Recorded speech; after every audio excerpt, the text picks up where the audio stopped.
giheka çoge. Cureya vê gihekê navbera hestiyê ran û tîbiya de saynovyalî çirikî ye. Navbera hestiyê ran û patêla de saynovyalî şemitînî ye. Rûberên gihekî vê gihekê ji jor ve her du qofên hestiyê ran. Ji jêr ve her du qofên hestiyê tîbiya. Ji pêş ve jî rûberê pêşî yê hestiyê ran û rûberê paşî yê hestiyê patêla. Ev jî kapsûla gihekê xwe dispêre qiraxên rûberên gihekî ji pêş ve tevlî patêla nabe.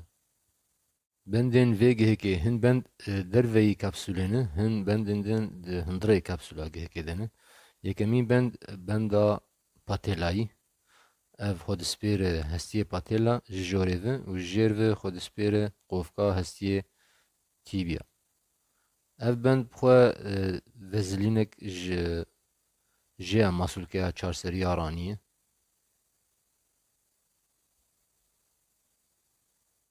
Benda kêlekî ya navîn. Ev xwe dispêre qofa navîn a hestiyê ran ji jor ve û qofa navîn a hestiyê tîbiya ji jêr ve. û qofa kêlekî ya rexekî.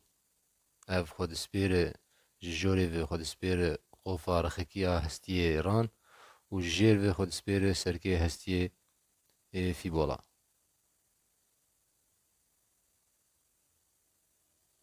Dek din jî li paş e. Ev benda a poplîtil ya xwar.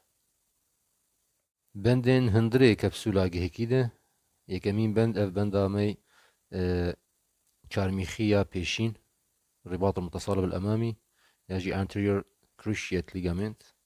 Ev ji pêş ve xwe dispêre gasîna pêşîn a hestiyê tîbiya. Navbera her du qofên wê de ber bi jor û paş û rexekî diçe. Xwe dispêre rûberê navîn yê qofa rexekî yê hestiyê ran. Benda duyem ji bendên hundirê kapsûla gihekî benda çarmîxî ya paşîn ya jî الرباط المتصالب الخلفي.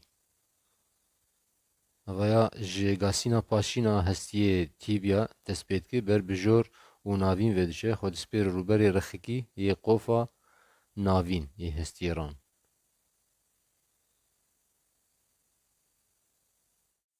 Kirkurokên heyvkevanî di vê giheka çogê de du kirkurokên heyvkevanî cem hene.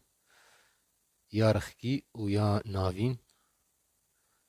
Ji aliyê rexekî ve ji aliyê kêlekê ve stûrin û xwe dispêrin kapsûla gihekê. Ji aliyê hundir ve serbest in. Ji jor ve çalin xwe dispêrin her du qofên hestiyê ran û ji jêr ve jî rûberê wana pane xwe dispêre her du qofên hestiyê tîbiya. Ev her du kirkurokên heyvkevanî lêketinan dimijin.